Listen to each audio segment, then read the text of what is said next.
प्रिय साथियों, प्रिय मित्रों, आत्मीय आदर, आभार, अभिनंदन, नमस्कार। मैं गुलेंद्र पटेल काशी हिंदू विश्वविद्यालय में बीए द्वितीय वर्ष का छात्र हूँ। डिप्लोमा सेकेंड सेमेस्टर संस्कृत में अध्ययनरत हूँ। संस्कृत साहित्य का इतिहास बलदेव उपाध्याय। संस्कृत साहित्य का इतिहास बलदेव उपाध्याय। संस्कृत साहित्य का इतिहास आचार्य बलदेव उपाध्याय की जो पुस्तक है वाराणसी प्रकाशन से शारदा संस्था से, उसी से हम लोग पृष्ठ संख्या 87 पर आइए। श्रीमद् भागवत जो उपजीव्य काव्य है, तीसरा उपजीव्य का पहला रामायण और महाभारत था, जिसका हम लोग अलग अलग रामायण का एक वीडियो और एक वीडियो महाभारत का रिकॉर्डिंग कर चुके हैं। यहाँ पर हम लोग श्रीमद् भागवत को देखेंगे। तो चलिए समय लेते हुए रिकॉर्डिंग स्टार्ट करते हैं। जैसा कि आप जानते हैं कि सेकेंड सेमेस्टर में हमारे एक साथी हैं दिव्यांग, जिनका कहना था कि श्रीमद् भागवत पर भी मैं रिकॉर्डिंग करूं। पुस्तक न होने के कारण मैंने नहीं कर पाया। चलिए आज समय लेते हुए स्टार्ट करते हैं। रचनाकाल। श्रीमद् भागवत का रचनाकाल। श्रीमद् भागवत का रचनाकाल। श्रीमद् भागवत के विषय में भी ऐसी ही बेसिर पैर की बातें विद्वान लोग करते आए हैं। बेसिर पैर की बातें विद्वान लोग करते आए हैं। उनके रचनाकार के निर्णय से पहले उसके पुराण तत्व के ऊपर ही बहुतों को शंका बनी हुई है। देवी भागवत को बी भागवत नाम से समानता अभिहित होने के कारण यह शंका और भी बढ़ गई है। प्रश्न यह है कि देवी भागवत अष्टादश पुराणों के अंतर्गत है अथवा श्रीमद् भागवत पुराणों के वर्णित ग्रंथ विस्तार तथा रूप निर्देश का अध्ययन करने पर श्रीमद् भागवत के महापुराण तत्वों में किसी प्रकार का कोई संदेह नहीं रह जाता। पुराणों के वर्णित ग्रंथ विस्तार तथा रूप निर्देशन का अध्ययन करने पर श्रीमद् भागवत के महापुराण तत्व में किसी प्रकार का संदेह नहीं रह जाता है। इसका गायत्री से आरंभ होता है तथा गायत्री से ही अंत होता है। षष्ठ स्कंद में वृत्रासुर के वध की कथा विस्तार से दी गई है। ऐसी दशा में श्रीमद् भागवत को महापुराण मानना ही उचित प्रतीत होता है। श्रीमद् भागवत के निर्माण का श्रेय त्रयोदश शतक में उत्पन्न बोपदेव को प्रदान कर यह मामला और भी बेतुका बना दिया गया है। डॉक्टर भंडारकर के मतानुसार भागवत के 21वें स्कंद 37-40 में तमिल देश के वैष्णव संतों अलवारों का स्पष्ट निर्देश होने से यह 9वीं शताब्दी से पूर्ववर्ती नहीं हो सकता, परंतु ये दोनों मत भ्रांत हैं। भागवत बोपदेव तथा अलवार दोनों के से प्राचीनतर है। देवगिरी के यादव राजा महादेव, जिसका समय काल है 1260 से 1271 तथा रामचंद्र 1271 से लेकर 1308 ईस्वी के महामंत्री हेमाद्री पंडित के तुष्ट्यर्थ इनके सभासद बोपदेव ने हरिलीलामृत तथा मुक्ताफल की रचना भागवत पुराण के विषय में की थी।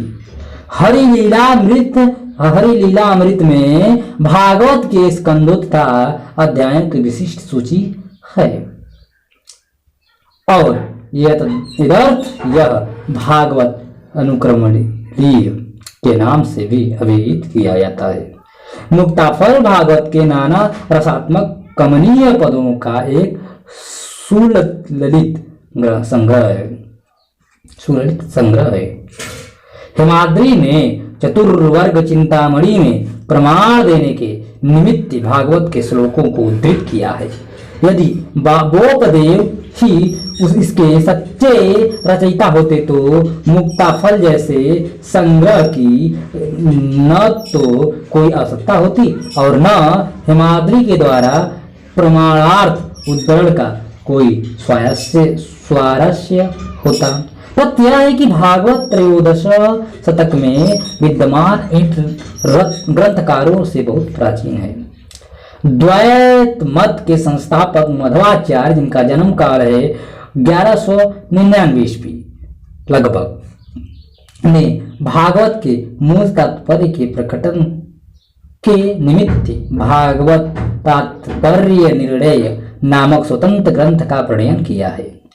श्री रामानुजाचार्य 11वें शतक के हैं, 11वीं सदी के, ने अपने वेदांत तत्वसार में भागवत की वेद स्तुति से अनेक पदों को उद्धृत किया है। अद्वैत वेदांत के आचार्य चिस्तुक 9वें शतक के द्वारा निर्मित चिस्तसुक के द्वारा निर्मित भागवत व्याख्या का निर्देशन माधवाचार्य, श्रीधर स्वामी तथा विजय ध्वज ने अपने ग्रंथों में किया है।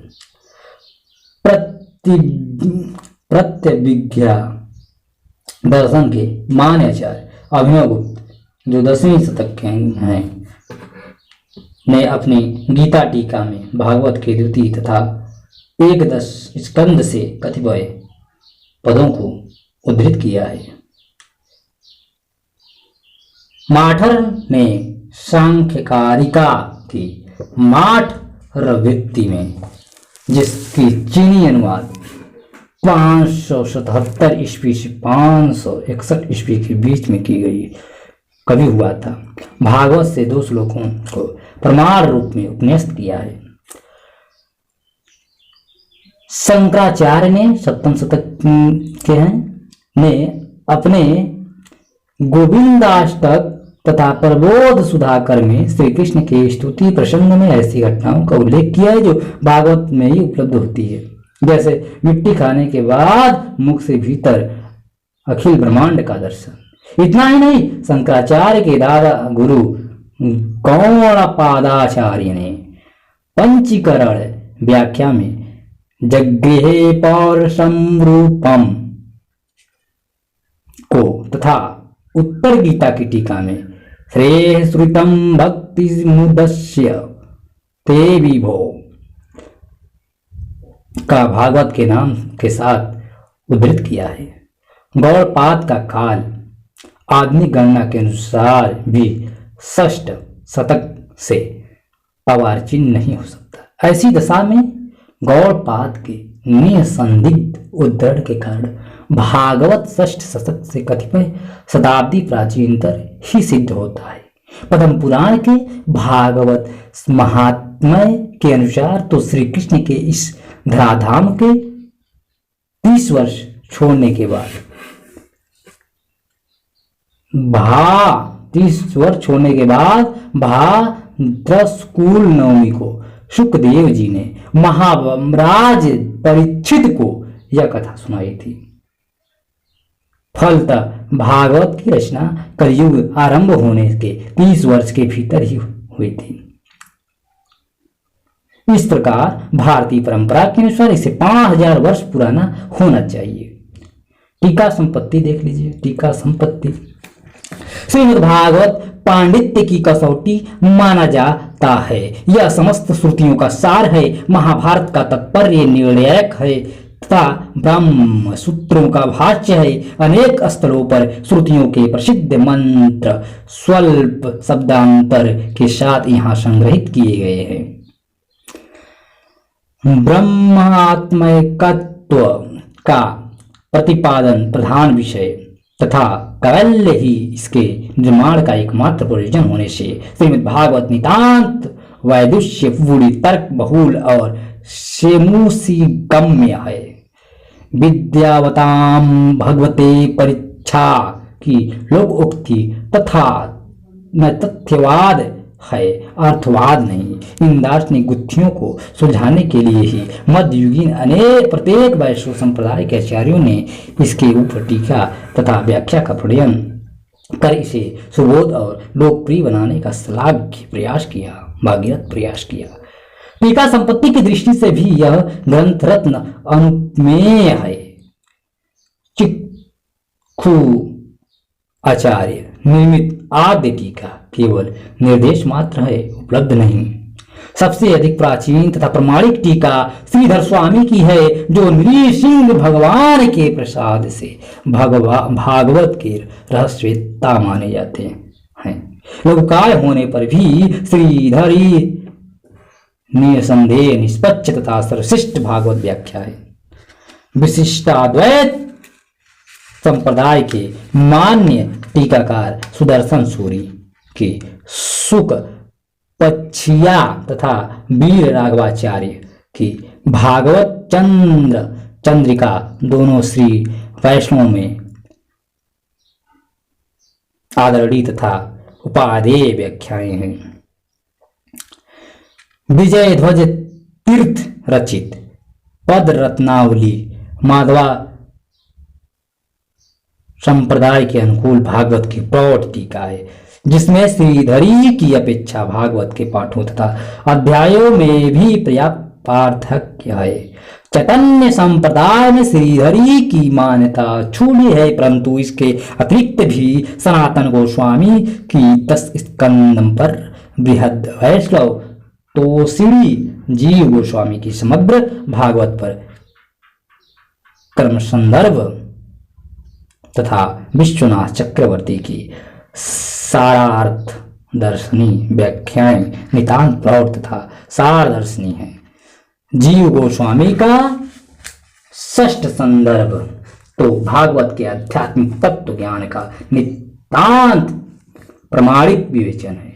वल्लभाचार्य की सुबोधनी भागवत के अंतर्गत भाव तथा अधिकार विवेचन के हेतु अपनी निजी विशेषता से मंडित है। श्री निम्बार्क संप्रदायी सुखदेवाचार्य का सिद्धांत प्रदीप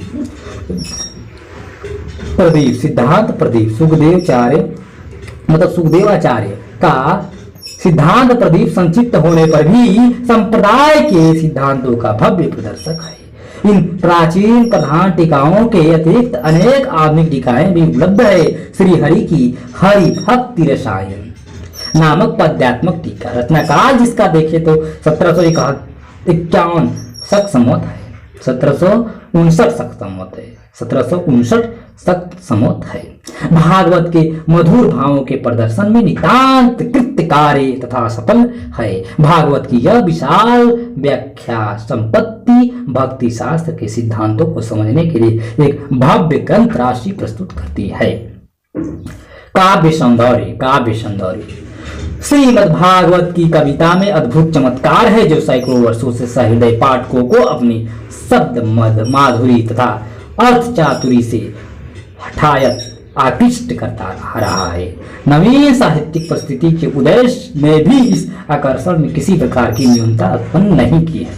भागवत रस तथा माधुर्य का अगाध स्रोत है। नाना परिस्थितियों में परिवर्तन से उत्पन्न होने वाले मानव हृदय को उद्वेलित करने वाले भावों के चित्रण में भागवत अद्वितीय काव्य है। इसमें हृदय पक्ष का प्रदान होने पर भी कला पक्ष का अभाव नहीं है। मथुरा का तथा द्वारिका का वर्णन जितना कलात्मक है उतना ही स्वाभाविक तथा यथार्थ है। नाना भयानक युद्धों का चित्रण, केसी नामक असुर अश्व का विकराल रूप धारण कर श्री कृष्ण को मारने के निमित्त आया था। कृष्ण ने केसी के साथ युद्ध करने में जिस युद्ध कौशल का परिचय दिया वह वर्णन की यथार्थ के कारण पाठकों के सामने झूलने लगता है। इसी प्रकार मगध नरेश, जरासंग तथा भीमसेन के प्रलयंकर गदा युद्ध का सातिशय रोमांचकारी चित्रण भागवत में फड़कती भाषा में किया गया है। द्वारिकापुरी के वर्णन प्रसंग में झरोकों से निकलने वाले अबूर धूप को देखकर श्याम मेघ की भावना से वल्लभी निवासी मत मयूरों का यह नर्तन कितना सुखद तथा मनोहर प्रतीत होता है। रत्न प्रदीप निकर द्युतिभिर्निरस्त ध्वांतम विचित्रवल वलभीषु शिखंडिनोऽङ्गः नृत्यन्ति यत्र गुरु मतलब विहिता गुरु धूप मछय नृत्यंत मिच्छय धनु बुद्धय उदंतः उन्नदंतः।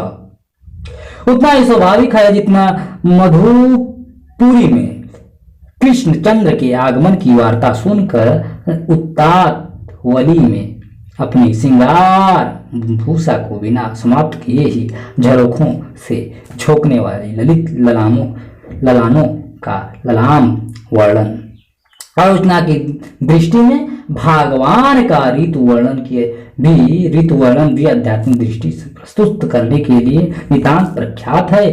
10 स्कंद के एक समग्र अध्याय मतलब 20वें अध्याय में प्रविष्ट शरद ऋतु का यह आध्यात्मिकता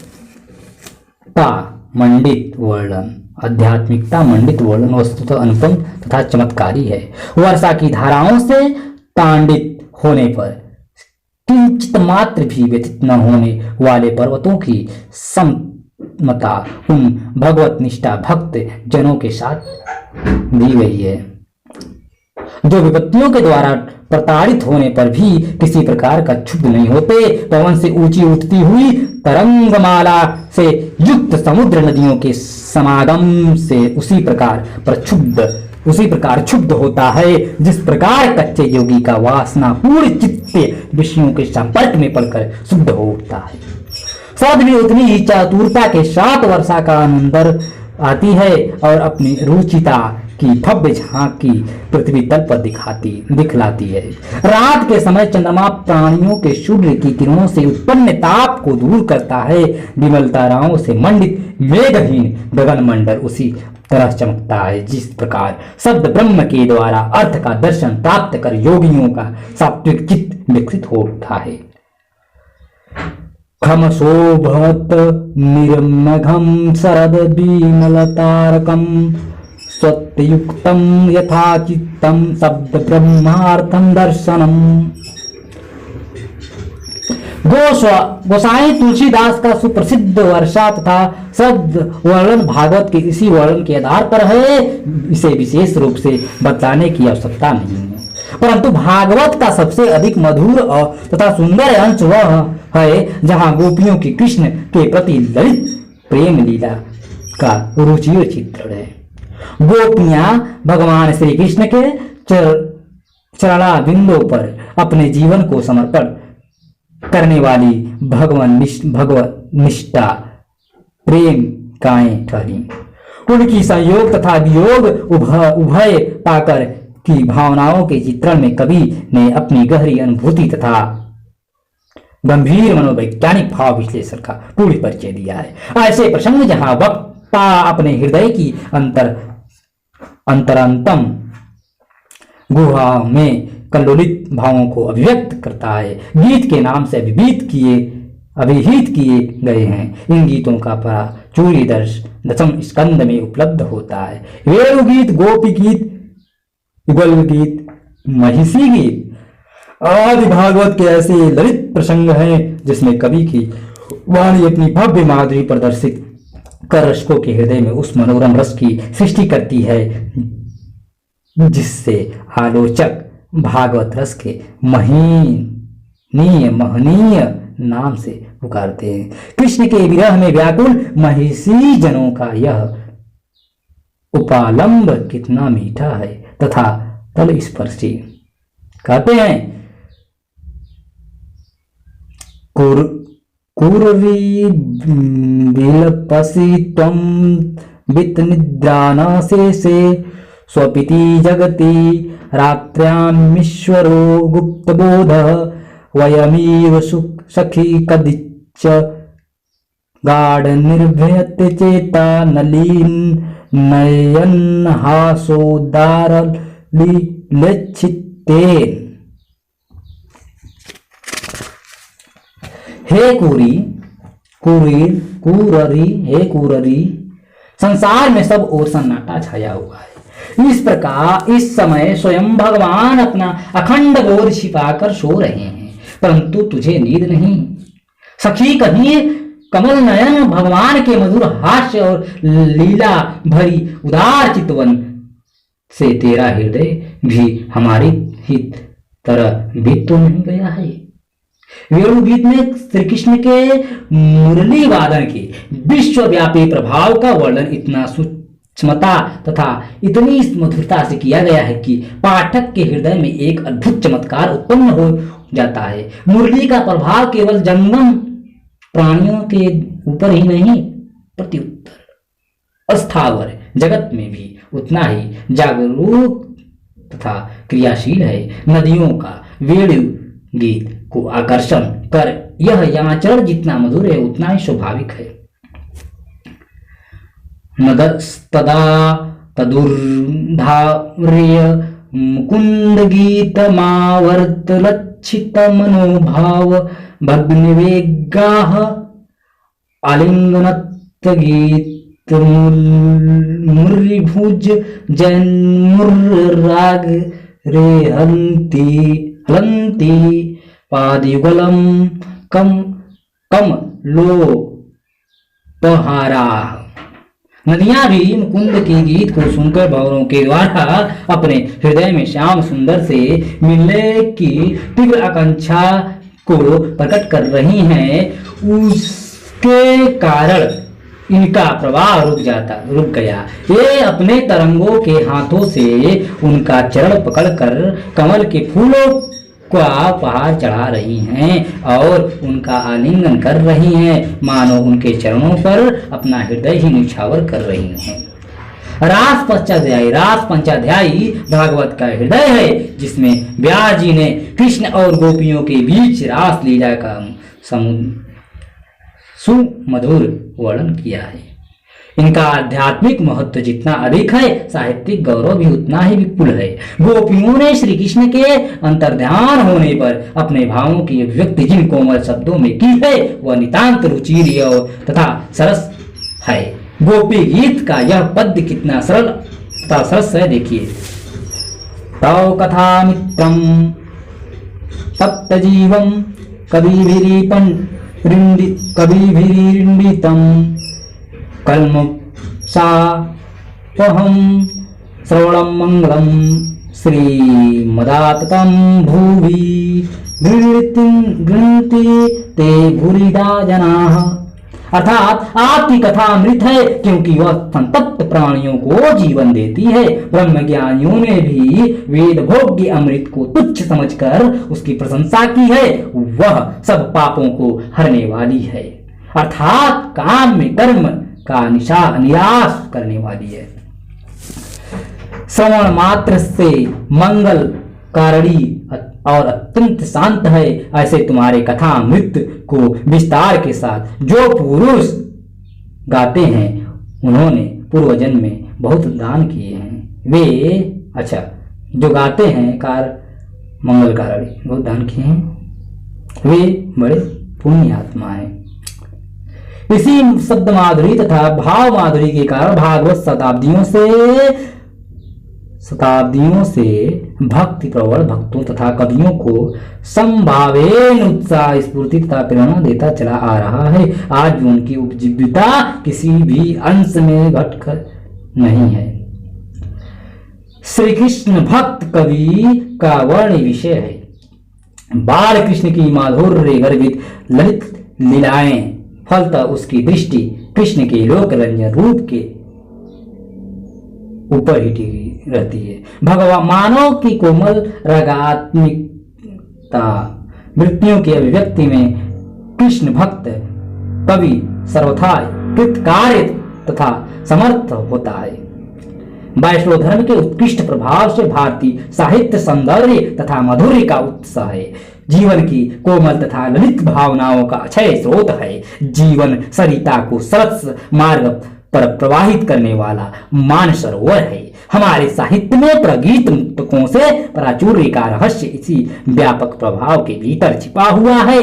वात्सल्य तथा श्रृंगार की नाना अभिव्यक्तियों के चारों चित्रण से हमारा साहित्य जितना सरस तथा रस स्निग्ध है, उतना ही वह कोमल तथा हृदय वर्जक है। भक्त हृदय की नम्रता, सहानुभूति और आत्मसमर्पण की भावना से इन्हीं कृष्ण काव्यों की रचना करने के लिए कवियों को उत्साहित करने का श्रेय श्रीमद् भागवत को देना चाहिए। श्रीमद् भागवत पर ही आधारित अगर हम हिंदी साहित्य में कवियों की बात करें तो श्रीमद् भागवत से प्रभावित हमारे हिंदी साहित्य के वाल्मीकि, तुलसीदास तथा श्री कृष्ण के वात्सल्य रस के सम्राट सूरदास, रसखान, मीराबाई रही हैं। और आधुनिक युग में भी देख सकते हैं हम लोग कि श्रीमद् भागवत से प्रभावित होकर बहुत से लोग खंडकाव्य, महाकाव्य भी रच रहे हैं। तो प्यारे साथियों, इस प्रकार हम लोगों ने उपजीव्य काव्य में श्रीमद् भागवत को देखा। अब इसके बाद हम लोग पुराण को देख लेंगे कभी समय निकाल कर। ठीक, तो आप सती विनम्र निवेदन है कि अन्य